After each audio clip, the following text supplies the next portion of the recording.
Mic पहुंच जाएगा आपके पास।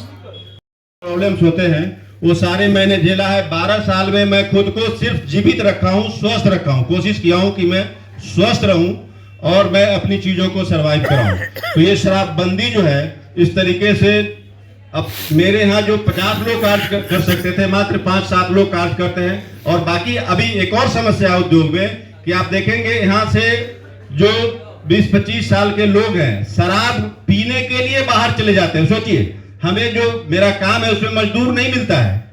हमारे मजदूर काम करते करते बाहर चले जाते हैं, बिहार से बाहर वो पलायन कर जाते हैं। वो पलायन इसलिए करते हैं कि उनको पीने का सस्ता साधन मिलता है और ओरिजिनल सामान मिलता है। और मैं इसी के साथ वाणी को विराम दूंगा क्योंकि बहुत लंबी बातें हैं। मैं अगर समय आप देंगे तो फिर मैं आपसे मिलकर अपनी बात रखूंगा। धन्यवाद। मैं 6 करोड़ का नुकसान करवाया हूँ अपनी कंपनी को। जो कंपनी हमारी है उसमें करीब 50 लोग एम्प्लॉय हो सकते थे, लेकिन आज हम लोग 5 लोग के साथ उसको चला रहे हैं जैसे तैसे। 6 करोड़ का लॉस हुआ है। मैं इस बात को प्रशांत किशोर भैया बोल सकते रखिए, लेकिन आज मुझे सामने मौका मिल रहा है बताने का। तो ये मैं इस तरीके का, शराब से कोई व्यक्ति पीड़ित होता है लेकिन मैं शराबबंदी से पीड़ित हुआ हूँ। और बिहार का एक महत्वपूर्ण विषय है पलायन। उसी से जुड़ा हुआ मेरा सवाल है कि पलायन कई कारणों से हो रहा है, रोजगार के लिए, शिक्षा के लिए, आगे इंडस्ट्रियलाइजेशन के लिए।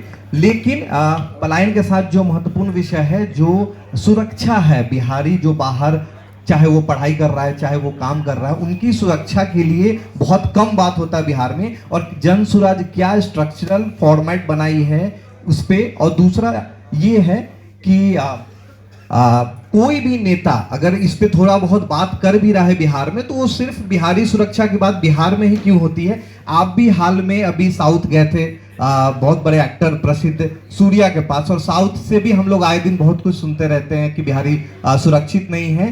तो कब हमारे नेता महाराष्ट्र, दिल्ली, बॉम्बे और साउथ में भी हमारे सुरक्षा की बात करेंगे? सर ये मीडिया की तरफ से एक क्वेश्चन है सर। मैं बब्बा बोल रहा है काशी आपके सामने। सर मीडिया की सुरक्षा के लिए सर आपने बहुत सारी आवाज उठाई है, वो घोषणा ही सिर्फ रहेगा सर या फिर हम तो मीडिया के लिए कुछ होगा भी सर?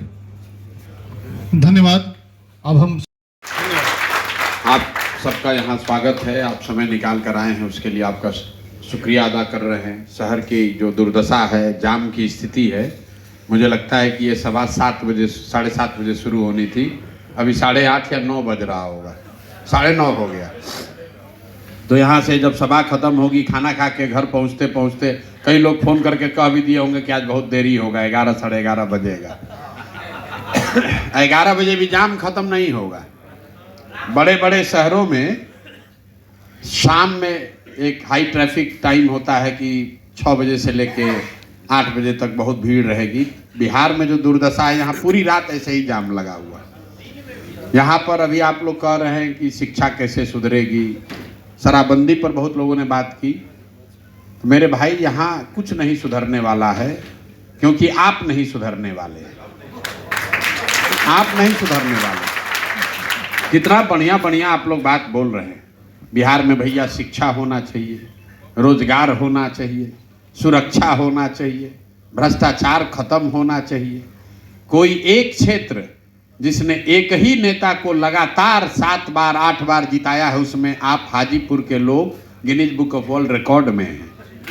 अरे बाप रे, 50 साल से इसी दुर्दशा में जी रहे हैं, उसी आदमी को लगातार जिता भी रहे हैं। हम व्यक्ति पर टिप्पणी नहीं कर रहे हैं। आपका कैरेक्टर जो है, लोकतांत्रिक कैरेक्टर, वो किसी को हाजीपुर आकर समझने की जरूरत नहीं है। वो देश में कहीं पर बैठा हुआ आदमी कहेगा कि अगर सबसे ज्यादा अपने सांसद से, अपने चुने हुए प्रतिनिधि से कोई खुश है तो वो हाजीपुर के लोग हैं। मतलब लोगों ने मोदी जी को चुनौती दे दी, राहुल गांधी को हरा दिया, इंदिरा गांधी को हरा दिया, लेकिन वैशाली और हाजीपुर की जनता ने अपने सांसद को नहीं बदला। और यहाँ बैठ के कितना लंबा लंबा बात कर रहे हैं। भैया ये भी सुधरना चाहिए। भैया वो भी सुधरना चाहिए। काहे सुधरना चाहिए? जब आप लोकतंत्र में आप खुश हैं या नाराज हैं उसकी अभिव्यक्ति है वोट। आप 5 बरस बैठ कर गाना गाते हैं, टिप्पणी करते हैं, चर्चा करते हैं, और जिस दिन वोट होगा उस दिन सब बात भूल जाइएगा, जाम भूल जाइएगा, शिक्षा भूल जाइएगा, रोजगार भूल जाइएगा, अपनी दुर्दशा भूल जाइएगा, अपना नुकसान भूल जाइएगा, फिर जाकर उसी को वोट दीजिएगा। अभी तो 6 महीना पहले दिए हैं वोट आप लोग, फिर उसी व्यक्ति को वोट दिए हैं जिसको पिछला 50 साल से जिताते आए। लोग कहता है भैया विकल्प नहीं था, क्या करें? कई लोग कह रहा है आप ही पर नया होप है, विकल्प नहीं था, अब आप आ गए हैं, अब हम लोग जग गए। हम बता रहे हैं आप नहीं जगे भैया, हम विकल्प लेकर क्या आपको देंगे? ईवीएम पर नोटा दिखता था कि नहीं दिखता था? ईवीएम पर नोटा हमेशा से है, और कुछ लोग यहां कानून को समझने वाले बैठे हैं। अगर नोटा को किसी अन्य प्रत्याशी के मुकाबले ज्यादा वोट मिल जाए तो सरकार पर यह बाध्यता होती है, उसको फिर से चुनाव कराना पड़ता है। तो अगर आपको इतना ही विकल्प का चिंता था तो आप नोटा पर दबा देते, फिर से चुनाव होता, प्रत्याशी बदल गए होते। तो आपको तो बदलना कुछ है नहीं। कह रहे हैं शिक्षा सुधारिए, शराबबंदी रोकिए। भाई शराबबंदी जिन्होंने लागू किया है वही लोग तो आपका वोट पा रहे हैं। बिहार में पहला व्यक्ति प्रशांत किशोर हैं जो नेता है या नेता बनने का प्रयास कर रहे हैं, जो खुलेआम ये कह रहे हैं कि 1 घंटा में शराबबंदी हटा देंगे।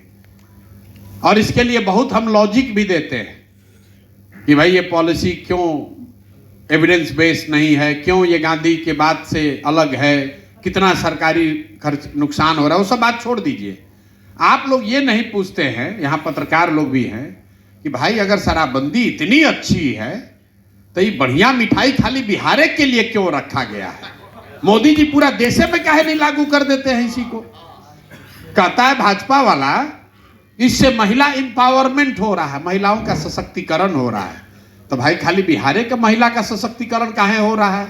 यूपी में भी महिलाओं का सशक्तिकरण करा दो, पूरा देश ही में करा दो लागू करके। तो ये बढ़िया वाला मिठाई, बढ़िया वाला पॉलिसी बिहार के लिए वो लोगों के लिए क्यों रखा गया है?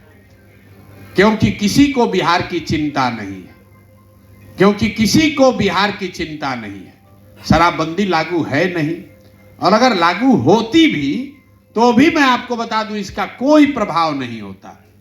ये कोई पहली बार बिहार में नेता और विद्वान लोग नहीं पैदा हुए हैं जिनको लग रहा है कि शराबबंदी से सुधार होगा।